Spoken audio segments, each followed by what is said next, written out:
બનાવી? કેમ? ધ્યાનથી સાંભળજો સાહેબ. આ ભાવિનભાઈને અર્પણ કરું છું આ વાત. ક્યાં ગયા ભાવિનભાઈ? સંતાઈ ગયા છે. બેસો વાંધો નહીં. મને જનરલી લોકો બીજી વાર નથી બોલાવતા. એ કે પૂરું કરીને જેવું આજે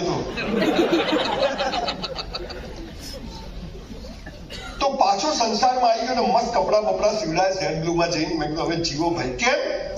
આશ્રમો બનાવી અને એમાં સંસારની જેમ જીવવું એના કરતા સંસારમાં જ આશ્રમની જેમ જીવવું વધારે સારું. આ ભાવિનભાઈને એ ઋષિ જ કહેવાય, બાવો જ કહેવાય, જીન્સ વાળો બાવો.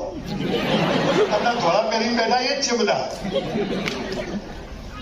કમસે કમ કહી તો શકે કે ભાઈ જોઈએ છે.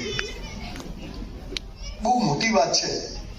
પણ એ ગરીબ ઘરમાં જન્મેલો સંજય રાવલ આજે ઈશ્વરે મને બધું જ આપ્યું જેના માટે લોકો દોડે છે. ક્યારે નક્કી નતું કર્યું મર્સિડીઝ આવશે, ક્યારે નક્કી કર્યું 200 દુકાન બની જશે, ક્યારે ખબર નથી બંગલાઓની સ્કીમ થઈ જશે, ક્યારે ખબર નથી કે 650 એકર જમીનમાં 2500 કરોડ રૂપિયાની હું અત્યારે યુનિવર્સિટી બનાવી રહ્યો છું. ક્યારે ખબર નથી. પણ હમ તો ચલતે ગયે, કારવા બનતા ગયા. પણ આ બધી વાતમાં મને એ ખબર પડી કે ઘઉં જોઈએ તો ઘઉં વાવવા પડે, બાજરી જોઈએ તો બાજરી ઉગાડવી પડે. આપણો જીવનનો હેતુ શું છે?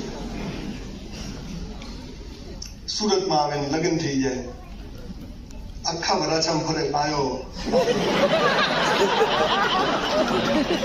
કમાવાનું ઠેકાણા ના હોય. વર્ષમાં લાગ્યો આવી જાય, એક જ કામ હોય. એને કંપની આપવા બીજો લાગ્યો આવી જાય.